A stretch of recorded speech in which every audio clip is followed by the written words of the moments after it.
Welcome to Telugu education tips YouTube channel. Friends, వాళ్ళ వీడియోలో నేను మీతో డిస్కస్ చేయబోతున్న టాపిక్ ఏంటంటే ఏపీకి సంబంధించి ఈసెట్ 2025 రిలేటెడ్గా కౌన్సిలింగ్ నోటిఫికేషన్ ఎప్పుడు రిలీజ్ చేస్తారు, గూగుల్లో వచ్చే ఇన్ఫర్మేషన్ బిలీవ్ చేయొచ్చా, అసలు గూగుల్లో ఏమి ఇన్ఫర్మేషన్ వస్తుంది, అది ఇప్పుడు నడుస్తున్న టైం స్టాంప్స్లో చూసుకున్నట్టయితే నిజంగా అది కరెక్ట్ ఇన్ఫర్మేషన్ అన్నది కూడా వీడియోలో అయితే మనం డిస్కస్ చేసుకుందాం. సో వీడియో అనేది ఇంట్రెస్టింగ్గా యూస్ఫుల్గా ఉంటుంది, పూర్తిగా చూడడానికి అయితే ట్రై చేయండి. ఇక టాపిక్ అయితే స్టార్ట్ చేసే ముందు నా చిన్న రిక్వెస్ట్ ఏంటంటే ఇప్పటివరకు మన Telugu education tips YouTube channel మీరు ఎవరైనా సబ్స్క్రైబ్ చేయకుండా చూస్తున్నట్టే మీకు యూస్ఫుల్ అయ్యే ఇలాంటి ఎన్నో వీడియోస్ కోసం అయితే సబ్స్క్రైబ్ చేసుకోండి. ఫ్రెండ్స్, ఇక టాపిక్లోకి వచ్చేసినట్టయితే మెయిన్గా కౌన్సిలింగ్ నోటిఫికేషన్కి సంబంధించి మనం గూగుల్లో చూసుకున్నట్టయితే అక్కడ మనకు కొంత ఇన్ఫర్మేషన్ అయితే కనిపిస్తుంది. పర్టికులర్గా డే టు డే వైజ్ అయితే మనకి ఇన్ఫర్మేషన్ లేదు, కానీ అప్రాక్సిమేట్గా సో వీక్లో స్టార్ట్ అవ్వచ్చు, సో వీక్లో ఇది ఉండొచ్చు అని చెప్పి మనకు ఇక్కడ ఇన్ఫర్మేషన్ అయితే కనిపిస్తుంది. బట్ దీన్ని ఎలా అర్థం చేసుకోవాలన్నది ఇప్పుడు మనం అయితే గమనిద్దాం. ఫ్రెండ్స్, ఇక్కడ మీరు ఈ యొక్క ఈసెట్ ద్వారా ఏదైతే ఎగ్జామ్ రాశారో ఈసెట్ ద్వారా మీరు ఎక్కడ జాయిన్ అవుతారు, సో నెక్స్ట్ బీటెక్ అయితే వెళ్ళిపోతారు కదా. సో ఇక్కడ బీటెక్ మీరు వెళ్ళిపోతున్నప్పుడు బీటెక్ సెకండ్ ఇయర్ అనేది మనకు యూజువల్గా మీరు జాయిన్ అనేది అవుతారు. అంటే ఇక్కడ ఫస్ట్ ఇయర్ క్లాసెస్ స్టార్ట్కి సెకండ్ ఇయర్ క్లాసెస్ స్టార్ట్కి సంబంధం లేదు. సో సెకండ్ ఇయర్ ఏవైతే మనకు క్లాసెస్ జరుగుతాయో ఆ టైంలోపు మీరు అనేది కాలేజ్కి అటెండ్ అవ్వాలి.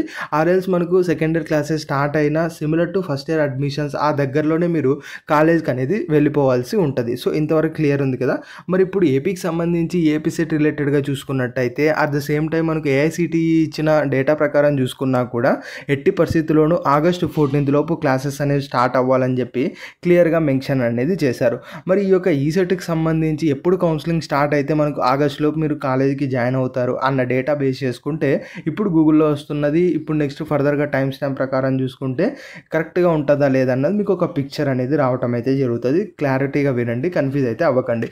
ఇప్పుడు మెయిన్గా మనం చూసుకున్నట్టయితే గూగుల్లో వస్తున్న ఇన్ఫర్మేషన్ ఏంటంటే జూన్ 4th వీక్లో మీకు వచ్చేటప్పటికి ఈ యొక్క కౌన్సిలింగ్ స్టార్ట్ అవుతుందని అయితే చెప్తున్నారు. ఆ తర్వాత July 1st week, July 2nd week వరకు మనకు ఈ యొక్క కౌన్సిలింగ్ అనేది కంటిన్యూ అవుతుందని కూడా క్లియర్గా అయితే చెప్తున్నారు. అంటే ఓవరాల్గా ఏంటి అంటే జూలై 3rd వీక్ అలా మీరు క్లాస్ వర్క్లోకి అనేది స్టార్ట్ అవుతారు. ఆర్ఎల్స్ July end month next month end కల్లా మీరు ఈ యొక్క క్లాస్ వర్క్లో అయితే స్టార్ట్ అయిపోతారు. అలానే మనకు ఏపీకి సంబంధించి ఏపీ సెట్ రిలేటెడ్గా వెళ్తున్న వాళ్ళు ఎవరైతే బీటెక్ ఫస్ట్ ఇయర్లో ఉంటారో వాళ్ళది మీరు గమనించినా కూడా సేమ్ మోస్ట్ సిమిలర్ ప్యాటర్న్గానే మనకు ఉంది. అంటే ఏంటి, ఏదైతే జూలై స్టార్టింగ్లో అలా కౌన్సిలింగ్ స్టార్ట్ అయ్యి ఎట్టి పరిస్థితుల్లోనూ ఆగస్ట్ 1st వీక్ అలా క్లాసెస్ స్టార్ట్ చేసే విధంగానే మనకైతే కనిపిస్తున్నారు. మరి బీటెక్ కాలేజెస్లో సెకండ్ ఇయర్ ఎప్పుడు క్లాసెస్ స్టార్ట్ అవుతాయి అన్నది గమనించినట్టయితే ఇది కాలేజ్ టు కాలేజ్ డిఫరెన్స్ అయితే ఉంటుంది. బట్ ఓవరాల్గా చూసుకున్నట్టయితే వాళ్ళకి మేబీ జూలై ఎండింగ్ నుంచి స్టార్ట్ అయితే అవ్వచ్చు. సో ఆ విధంగా కంపేర్ చేసుకున్నప్పుడు మీకు ఎలానో ఒక 1 వీక్ అలా డిలే అనేది అవుతుంది. సో అలా చూసుకుంటే ఇప్పుడు ఏదైతే జూన్ 4th వీక్ అనేది అయితే చూపిస్తున్నారో డెఫినెట్గా ఇది నిజమైతే అయి ఉండొచ్చు అని చెప్పి నేనైతే బిలీవ్ చేస్తున్నా.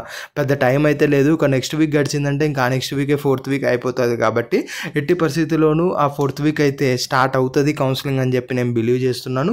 స్టార్ట్ అయితేనే మనకు ఎలా వెళ్ళాలి, ఎలా రిజిస్టర్ చేసుకోవాలి, ఎలా ముందుకు వెళ్ళాలి వాటి రిలేటెడ్గా అగైన్ కమింగ్ అయితే మాట్లాడుకుందాం. సో ఓవరాల్గా చెప్పేది ఏంటంటే జూన్ 4th వీక్లో మనకు కౌన్సిలింగ్ స్టార్ట్ అవుతుంది.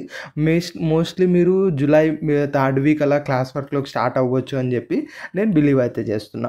ఇది ఫ్రెండ్స్ మెయిన్గా వీడియోలో అయితే తెలుసుకున్నది. వీడియో నచ్చినట్లయితే లైక్ చేయండి. మరి ముఖ్యంగా మన Telugu education tips YouTube channel మీరు ఎవరైనా సబ్స్క్రైబ్ చేయకుండా చూస్తున్నట్టే మీకు యూస్ఫుల్ అయ్యే ఇలాంటి ఎన్నో వీడియోస్ కోసం అయితే సబ్స్క్రైబ్ చేసుకోండి.